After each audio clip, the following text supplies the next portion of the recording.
ಕಳೆದ 4 ವರ್ಷಗಳ ಹಿಂದೆ ಕೊಪ್ಪಳದಿಂದ ವಿಮಾನ ಹಾರಾಟ ಮಾಡುತ್ತೆ ಅಂತ ಸಾಕಷ್ಟು ಜನರು ಆಶಾಭಾವನೆ ಹೊಂದಿಕೊಂಡಿದ್ರು.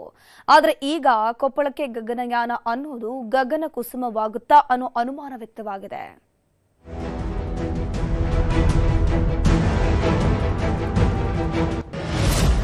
ನೆನೆಗುದಿಗೆ ಬಿದ್ದ ವಿಮಾನ ನಿಲ್ದಾಣ ಯೋಜನೆ, ಕಮರಿದ ಕೊಪ್ಪಳ ಜನರ ಗಗನಯಾನ ಕನಸು. ರಾಜ್ಯದಲ್ಲಿ ಅತಿ ಹೆಚ್ಚು ಮೊಟ್ಟೆ ಉತ್ಪಾದಿಸುವ ಜಿಲ್ಲೆ ಕೊಪ್ಪಳ. ಭತ್ತದ ಕಣಜ ಅಂತಾನೆ ಫೇಮಸ್. ಸಾಕಷ್ಟು ಉಕ್ಕು ಕಾರ್ಖಾನೆಗಳು, ಹನುಮನ ಜನ್ಮಸ್ಥಳ ಅಂಜನಾದ್ರಿ ಹೊಂದಿರೋ ಜಾಗ. ಈ ಜಿಲ್ಲೆಯಲ್ಲೇ ಇದೀಗ ವಿಮಾನ ನಿಲ್ದಾಣ ನಿರ್ಮಾಣ ಆಗತ್ತೆ ಅಂತ ಕನಸನ್ನು ಕಂಡಿದ್ದ ಕೊಪ್ಪಳದ ಜನರಿಗೆ ನಿರಾಸೆಯಾಗಿದೆ. ಉಡಾನ ಯೋಜನೆಗೆ ಒಂದ್ರ ಮೇಲೆ ಒಂದು ವಿಘ್ನಗಳು ಎದುರಾಗ್ತಾನೆ ಇದೆ.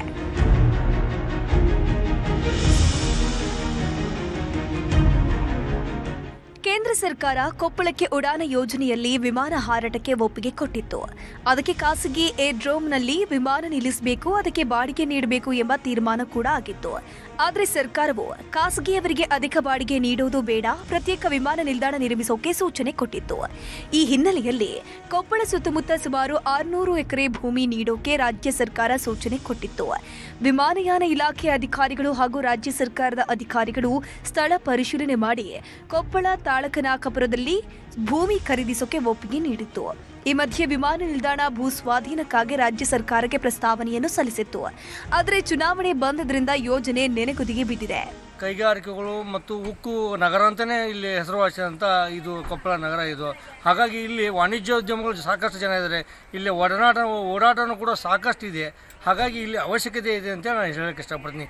ಇಲ್ಲಿ ಏನಾಗಿದೆ ಅಂತೇಳಿ ಇಲ್ಲಿ ರಾಜಕಾರಣಿಗಳ ಮತ್ತು ಜನಪ್ರತಿನಿಧಿ ಇಚ್ಛಾಶಕ್ತಿ ಕೊರತೆಯಿಂದ ಅದು ನೆನೆಗುದಿಗೆ ಬಿದ್ದಿದೆ ಅಂತ ಹೇಳೋಕ್ಕೆ ಇಷ್ಟಪಡ್ತೀನಿ. ಕಲ್ಯಾಣ ಕರ್ನಾಟಕ ಪ್ರದೇಶಾಭಿವೃದ್ಧಿ ಮಂಡಳಿಯಿಂದ ವಿಮಾನ ನಿಲ್ದಾಣಕ್ಕಾಗಿ 40 ಕೋಟಿ ರೂಪಾಯಿ ಮಂಜೂರು ಮಾಡಿತ್ತು.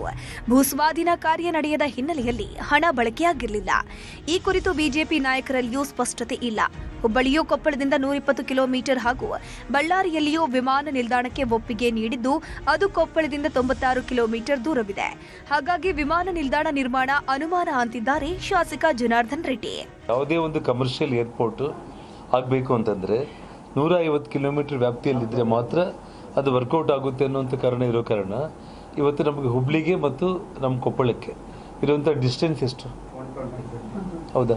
ಸೊ ಅದೊಂದು ಪ್ರಾಬ್ಲಮ್ ಆಗ್ತಾ ಇರೋದು. ನಿಮಗೆ ಬಳ್ಳಾರಿ ಏರ್ಪೋರ್ಟ್ಗೆ 1000 ಎಕರೆ ಜಮೀನು ಆಲ್ರೆಡಿ ಸ್ವಾಧೀನ ಮಾಡಿಬಿಟ್ಟಿದ್ದಾರೆ. ಗೌರ್ಮೆಂಟ್ ಆಫ್ ಇಂಡಿಯಾದಲ್ಲಿ ಆಲ್ರೆಡಿ ಅದು ಅಪ್ರೂವಲ್ ಆಗಿಬಿಟ್ಟಿದೆ. ನಿಮಗೆ ರಾಯಚೂರು ಇದೆಯಲ್ಲ, ರಾಯಚೂರು ಏರ್ಪೋರ್ಟ್ ಮಾಡಲಿಕ್ಕೆ ಅವಕಾಶ ಇದೆ.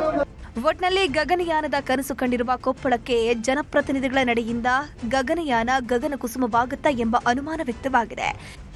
ಶರಣಪ್ಪ ಬಾಚಲಾಪುರ, ನ್ಯೂಸ್ 18 ಕೊಪ್ಪಳ.